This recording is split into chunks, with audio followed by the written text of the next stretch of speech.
So about a month ago, I did a first impressions video of the Asetek Initium, the brand new budget direct drive wheel that Asetek Racing had released.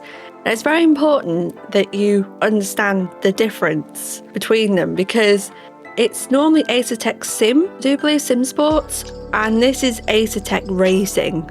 So they've separated the branding, it seems. A lot of it was quite positive comments from you guys, and a lot of it was sort of not what you expected from Asetek. And if I'm being honest, it wasn't what I expected either. So I've had a month with it now, as you can see. It's still on my rig currently, and I have some new thoughts. If you want to know more about the wheel and a bit more in depth about the wheel, then I will link my previous video, because the first impressions goes into more detail about the ability of the products. I will kind of go over it a bit in this video, but essentially this is my review after a month of living with it. So I'll go the same way I started with the first impressions video, which is starting with the wheel. So the wheel itself for me is superb. It works really well, it's sturdy, it's really well built, and for the cost of it on its own compared to other branded wheels, it's really good value. It's quite easy. It's not easy. It pulls off with that, but I can't pull it off at the minute. I think it's because I'm... Wait, hold the phone. There. It's not easy to pull off. The hell? Why are you so difficult? It's easy to put back on though. It's just... It really has been the best bit about the whole package. Not really a fan of those, but you can customize it. So you've got stickers that come with it, so you can put them on and customize whatever you want. Plus points for the wheel, the base. Listen, my first impressions video, I had about a week with this, and normally if I do any kind of reviews or anything like that, I like to spend a good amount of time with them. So for example, this here, I had weeks with this. You can see a Thrustmaster wheel up there. The base is just down here.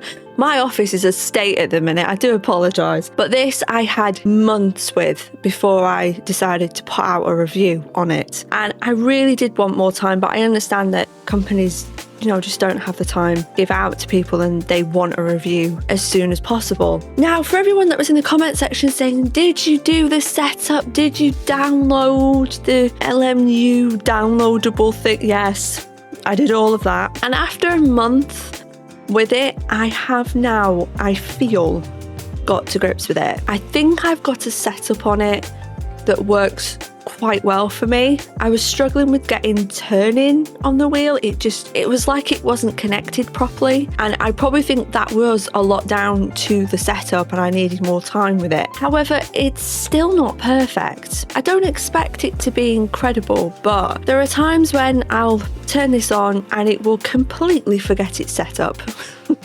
Today, for example, was one of those days where it hasn't been on for about 3 days, and I've come to turn it on and its software just forgot what the setup was and it went back to a default, and thankfully I had saved it. But if you don't check that, then you're oblivious. By the way, the software that comes with it, ensure you have that turned on for every game that you use. Just turn it on. Save your preset. So if you get a nice setup, save it, because it will forget. I feel like I've been able to be more precise about how it uses its force feedback, and I've got this up to full, and that's also in game, because it does feel a little muted. The other problem is that sometimes it has this croaky... What's wrong with you? Back and forth. It feels like there's something inside of there that's just rotating back and forth, but sometimes it croaks. Sometimes the force feedback doesn't exist. It just doesn't work. I mean, it's not on at the minute because I'm not using it, but there is a start-stop button for that, which I think is important for all direct drive wheels to have, but sometimes it will just not be any feedback. And there's no simple fix with it. It will just need to be restarted completely, which isn't a big deal, but it's annoying. However, I do feel like it's very precise once you get it set up correctly. I feel like I've got a lot of control in the car. I feel a lot more safer than I did previously, but I still stand by what I said with it. For Asetek to slap their name on this, it's just not as good as I thought it would be, and I still stand by what I say. I do think the Thrustmaster budget direct drive is better for its ability for force feedback, for its control, setup, and remembering the setup. You know, if you hadn't come from another Wheelbase, you probably would quite enjoy this. But again, I go back to the cost of it. The problem with it for me is that it sits fighting other budget direct drive wheels that are better. And if they'd have reduced it down, like if this whole package would have been like 400 quid, I'd have said go for it. Like if you've just got a PC and you don't need it for console or anything like that, fabulous. If you want a name that you feel you can trust, go for it. But it's 600 quid. They have done updates with it. They did one Thursday after I released that video, and it did change how the wheel operated, how all this worked. It felt like I had a lot more preciseness. Is that even a word? It helped with the setup that I had on, and it also helped that I did fondle with the setup, and I have fondled with it. The setup that I've put on now seems to work really, really well, and it's across other games as well. It seems to work really well. It still has these little niggly problems that just kind of annoys me a lot. If I've only got, and this is a total me issue, if I've only got 3 hours to create content, and that's highly likely, where I can probably do about 3 races and I have to spend half an hour trying to get this to work, it's annoying, and that has been a problem with it. Pedals! Listen, I wasn't very nice about these pedals, and I'm still kind of not any different now, really, if I'm being honest. Listen, I do like the brake pedal. Hear me out. The brake pedal, now I've set it up, is very good, and I would pip it against the Thrustmaster. I feel so much confident braking now, like it's going to work. I don't know what it is sometimes.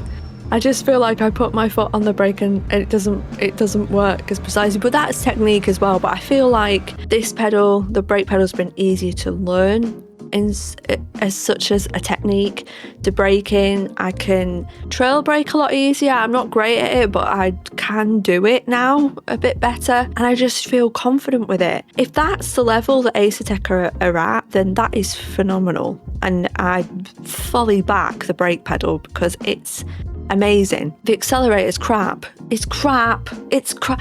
Listen, I'm sorry, Asetek, you do things so well, but that accelerator is cheap. There's no feedback. You accidentally brush against it. It has moments when it's on all the time.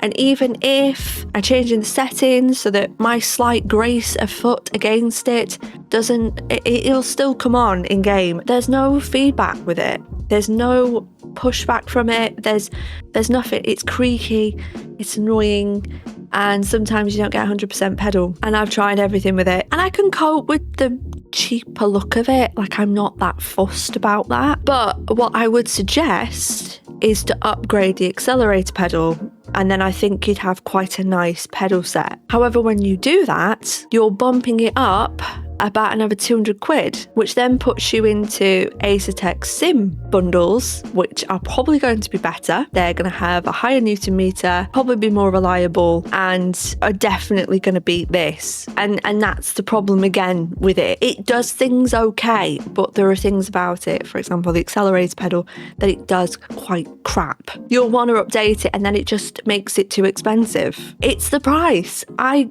would be fine with it if it was 400 quid.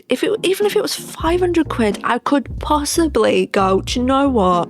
It's not bad. And if they've got a couple more updates coming to it, which they will, that will improve it again. It's not bad. 600 quid, and then potentially an upgrade to the accelerator pedal, which is about 150 to 200 quid. You might as well just go and upgrade and spend £800 or £1,000 on one of their better bundles that they have. It then takes it away from being a budget direct drive, and there are others on the market. Like, I know the Moser R5 gets a lot of positivity. The Thrustmaster, again, that's 400 quid now, and it works over console and PC.